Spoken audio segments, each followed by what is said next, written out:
thanks for tuning in for this weekly wrap-up where I'm going to share with you the comic/trades I've read for the week. As I mentioned in my last weekly wrap-up, if you happen to catch that, I did mention that this weekly wrap-up is going to be a little bit late due to the Thanksgiving holiday here in the States.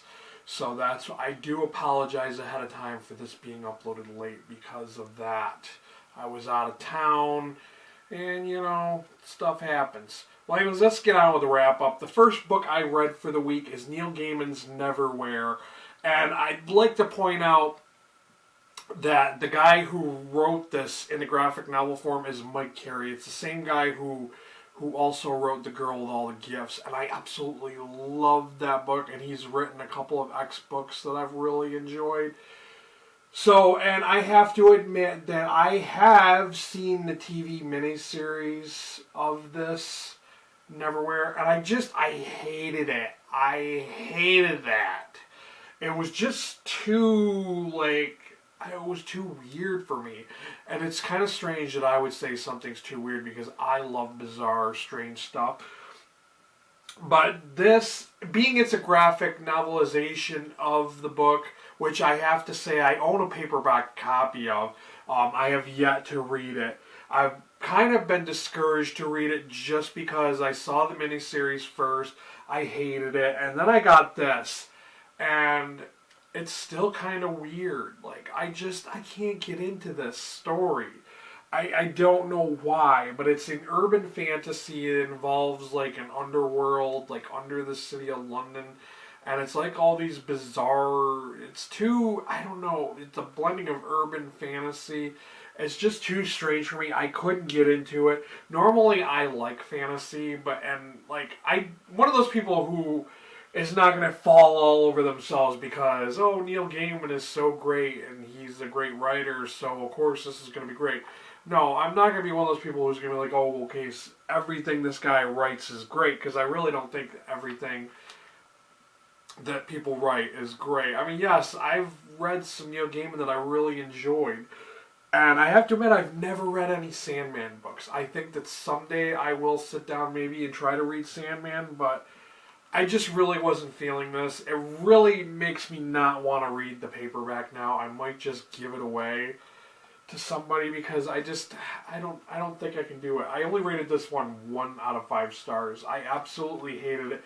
It is a Vertigo book, by the way, but I just cannot get into that story. It was just too weird for me.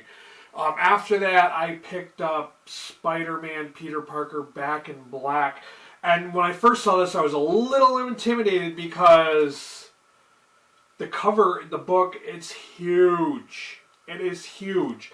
And you would think, by looking at it, that most of this, a good majority of this book was nothing more than just filler. It's yeah, there's some more. So that was the last page for this book. So I'd say a good quarter of this book is all just filler. Well, anyways, it involves Peter Parker. It's after the Civil War, so he's revealed to everybody that he is Peter Parker. And he decides to pick up the black costume for some reason. There's one story involving Mr. Hyde and copycat SpiderMan, and Venom is in this. And you think it would be really good, but it was a lot of just filler dialogue. It was just kind of junk as far as I'm concerned. So I was expecting this to be better than it actually was, and I just kind of thought it was okay. I only rated this one 3 out of 5 stars, and like I said, the whole size, it was so intimidating looking. I thought it was going to take me a while to read, but it was a really short read, and I just didn't feel it. It was okay. After that, I picked up The Flash, Volume 6 Out of Time. I have to say that the early Flash books I didn't really care for, but I absolutely love this one. The Flash comes from the future to kind of fix all his little mistakes that he had messed up in the past, and that's why he looks like that from the future. I hope by telling you that I'm not really spoiling it, but I don't know. Well, anyways, there's an introduction of a new Flash along with that, and I won't tell you who that is, so that way you can read it and find out for yourself. But I absolutely love this storyline, and I gave it 4 out of 5 stars. This was definitely one of the better New 52s I've read in a very long time. So definitely check this one out if you want some suspense and some definite like action and time travel goodness with introduction of a new Flash. Up next we have Justice League 3000 Volume 2, The Camelot War. This takes place, of course, in the year 3000, and I should have gotten Volume 1 first before reading this. But sometimes when you get books from the library, for some reason they have like random books and not complete series. And they only had Volume 2 for some reason. So I kind of don't really know the entire details of how... I just know that the Justice League were created from a batch of DNA of all the metahumans from the 21st century. And for some reason the process is flawed, so like Batman doesn't remember, like they remember certain things, like Batman doesn't remember his parents being murdered. Superman can't fly, and there's a number of little quirks like that. Well, anyways, it's kind of interesting because it's set in a futuristic world, and the dynamics of the team, because they don't have certain memories or they lack certain powers, and for some reason Hal Jordan's Green Lantern is like pocket size, and he rides around in the pocket of his manifestation of himself, which is kind of strange. Well, anyways, I thought this was just okay. I only rated this 3 out of 5 stars on Goodreads. I don't know if reading Volume 1 would have helped me understand this better, but I do hope to soon read Volume 1 so I can kind of understand what went on better in this book. But it is what it is. Up next we have Justice League and Justice League. This is Volume 6, I do believe. Yeah, Volume 6, and this takes place immediately after the events of the crime syndicate. I thought this was pretty good. It had its ups and downs, and it does feature some of the crime syndicate, like Owlman made an appearance, and Superwoman, which is basically the Wonder Woman of the crime syndicate.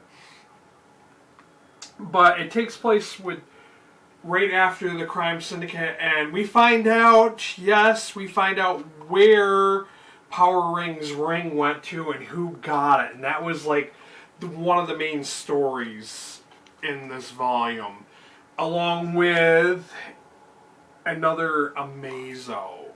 And this also featured the New 52's version of the Doom Patrol, so I thought that was kind of cool to see them, even though I have to admit I really did not care for the Doom Patrol. I tried to read a couple of volumes of Doom Patrol, like maybe last year or a couple months ago.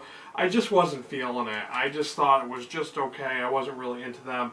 But the New 52 Doom Patrol I thought was pretty cool. I really thought they were interesting, and there was a whole different team makeup than what I've seen before. So I did think it was a good read, and I rated it 4 out of 5 stars. I was thinking at one time of maybe 3, but then I was kind of leaning towards 4 at times. So overall, in the end, I decided to give it a 4-star rating. Yes, there were some parts that were kind of slow, were kind of dumb, but overall, as a total, I thought it was worth 4 stars.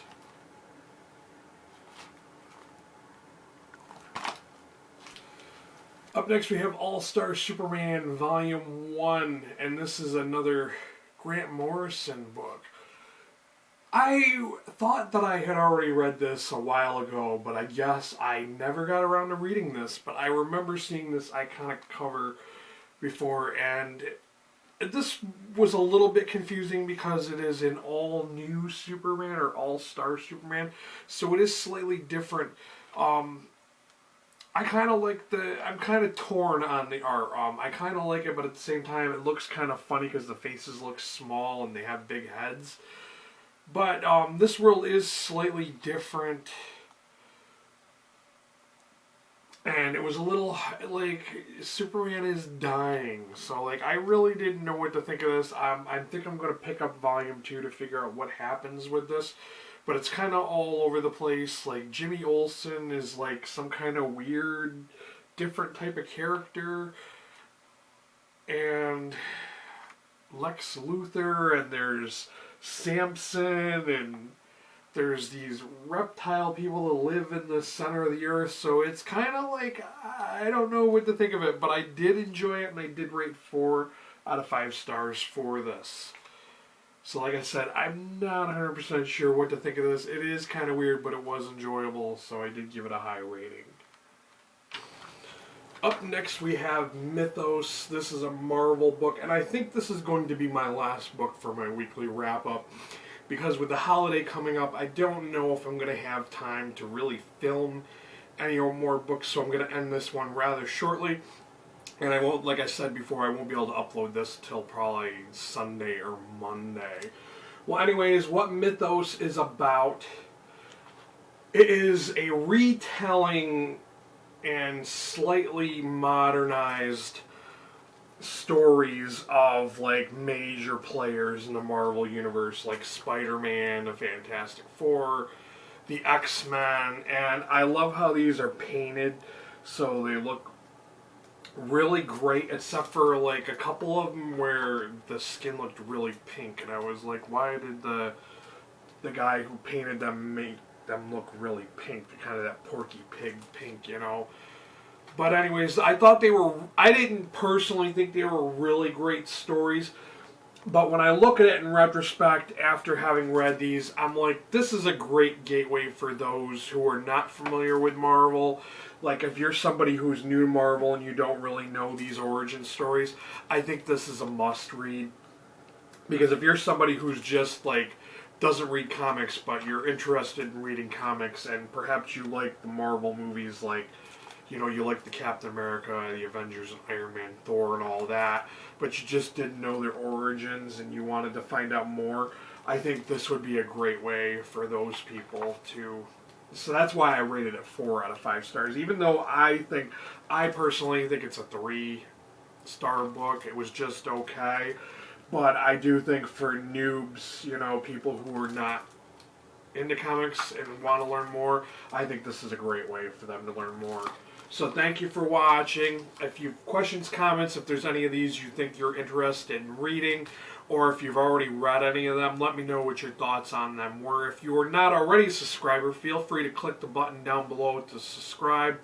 Thanks for watching, and until next time, later guys.